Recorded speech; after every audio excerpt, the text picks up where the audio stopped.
Hello everyone, welcome back to the Snowfall episode 18 recap. You can watch it on WeTV and Viki. Let's get into it.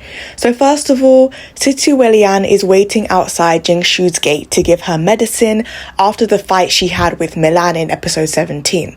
Shatao, Jingshu's servant, tells Situ Welian that she does not want the medicine, but then ends up taking the prescription from him. We then skip to a scene where Miss Jin is having tea with Commander Chi. She likely is there because she wants to save Leing from Shen Zhiheng. She then goes on to ask Commander Chi if he killed him, and Commander Chi states that the Hadong army are looking for him too. Commander Chi then tells Jingshu that he wants to save Leing. This is definitely a lie. Chi suspended Ying and the news came out. It's likely he would try to kill him if Ying is found. Jingshu then tells Commander Chi that she met Li 3 days ago at a cafe with Welian and then keeps talking as the clock is ticking. After they speak, Chi says it is likely Shen Zhiheng is behind the kidnapping. Before Jingshu leaves, Chi tells her to rest and that he will send her news. Commander Chi asks one of his men, Wu Zhongyi, to spread news that Li Guosheng has been captured so that Ying's captor will release him. We then skip to Leing in his cells, looking like a rat, pretty much. He looked awful. He shouts, "Shen Zhiheng, I'm going to skin you alive and torture you when I get out," which made me laugh, to be honest. He also curses Chi, Li Guosheng, and Welian for stealing Jingshu from him. He also calls Milan stupid for trusting Shen Zhiheng. The sun then comes out and shines on his face, and then he yells to be let out. While yelling, he finds an escape route and takes his expensive watch to start working his way out. The back walls in the cell have weak walls so that he can push through. Shen Zhiheng then goes to the place that he's locked up in and opens the door. He enters to find the cell empty with a hole in the back wall. Honestly, I think Li would be there ready to attack him, but this doesn't happen.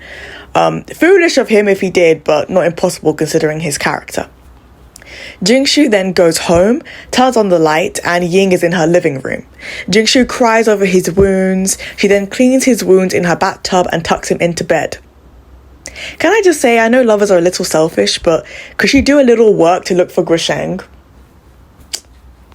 Jingshu then opens the door to go get hot cocoa, and Ying jumps out of bed to stop her because he is terrified now that he has been released of Shen Zhiheng basically finding him. After this, she rests, kind of calms him down, and then she sleeps in his room with him, but then he has a nightmare and she comforts him again. We then skip to Situ Welian. He's at Jingshu's gate again, and Shatao, her maid, tells him that she is away, which is clearly a lie. We then skip to Mr. Shen. He looks at the raven gifted to him by Mr. Mo and holds the blood amber stone, which is the Wei family stone, in his palm. As he holds the blood amber stone to the raven, we see gold flicks on the raven. And Shen's wondering, there's something to this, but he doesn't know anything yet. Mr. Mo knows all that information. We then skip to Miss Mu, who receives a telegram from Lin Zhen. Not sure who that is. The telegram says, 1 century ago, her surname is Wei Chu. And then she says, could this be a mere coincidence? We then skip to Milan, Shen, and Situ. Milan now wears the blood amber stone as a necklace, and Shen asks her to show it to Situ. He also wore this necklace as a child. Shen then says, you have to listen to this story closely. So Situ now knows everything about the stones and the 3 families. Shen talks about Mu's power, and Situ wonders if Mu Linhua can be defeated. But Shen says she might not know the full picture since she relies on Qi. But we know that she knows about Wei now, so unless she doesn't know anything about Mo, she probably has more information. But Situ still wants Shen to help him find Jingshu because that's what he comes to his house for.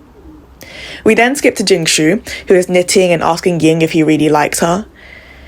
She still believes Chi wouldn't kill him. Leing still believes Commander Chi, wouldn't kill him for the sake of their aligned interests, but I'm not so sure. He still wants to make a comeback. I think this character has been really poorly designed, and I would rather him to be like a secret Mu who's slowly turning mad, which would mean we would have learned about the stones slowly over time in this 24-episode drama, but maybe it's because of censorship. And then Leing says, I don't want money, I want power. Leing begs Jingshu to ask Situ to deliver a message to Commander Chi. Jingshu then picks up the phone finally, and Situ heads over to her house. Shen is worried about what's going to happen to Situ, but he doesn't want to kill. And he then talks to like Milan about what's happening. He's like, I don't want to kill, but so many things are happening, and I'm worried about people like Situ. He then dips the paintbrush into the water because Milan's been painting, and the water turns black. And I think that might be foreshadowing that there's going to be a lot of like blood that we're going to see in the next few episodes. We then skip to Shen having Milan read the vampire rules, or his vampire rules rather. Number 1, no blood sucking without apparent reason. Number 2, do not show your true form in front of strangers. Once you kill, you will keep killing. It doesn't matter if people will die, don't kill them. He's trying to teach Milan to be good and not kill people and stuff like that. And she's going to listen to him because she loves him. And he tells her that, like, to basically kind of write it 3 times to, like, get it ingrained in her memory. And she says that she promises to do that. We then skip to Leing and Situ having a conversation in Jingshu's parlor. Ying is clearly crazy because he tells Situ he will be a matchmaker between Jingshu and Situ. And it's like, what gives you the right to be a matchmaker? She loves you, not him, but whatever. He then tells Situ, when I was 12, Mr. Jin became my godfather. And I feel like probably more like a master, because let's be real. I know I can't be with her. I'm a nasty guy. He then tells Situ he wants to trap Shen, so Shen admits his crime. And it's like, what crime? What court would indict Shen? What has he done? Really? He kidnapped you? But you're evil. Everybody knows it. Whatever. And then he tells Situ, you'll have a bright future if you serve Commander Chi. He's actually insane. Like, does he hear himself talk? Like, seriously. And then Ying then said the true reason he wants to trap Shen is because Mu, Shen, and Commander Chi will meet and basically battle it out. Like, they'll all have a conversation. He doesn't really, like, go into details. Like, it's just, like, he's just talking rubbish. I can't. Anyway, that's episode 18. I just know the next few episodes are going to be crazy, and Leing is insane, and his character frustrates me beyond compare. But let's end it there. If you like this recap, please like the video below. If you like my channel, please subscribe. Thank you so much for listening. Bye.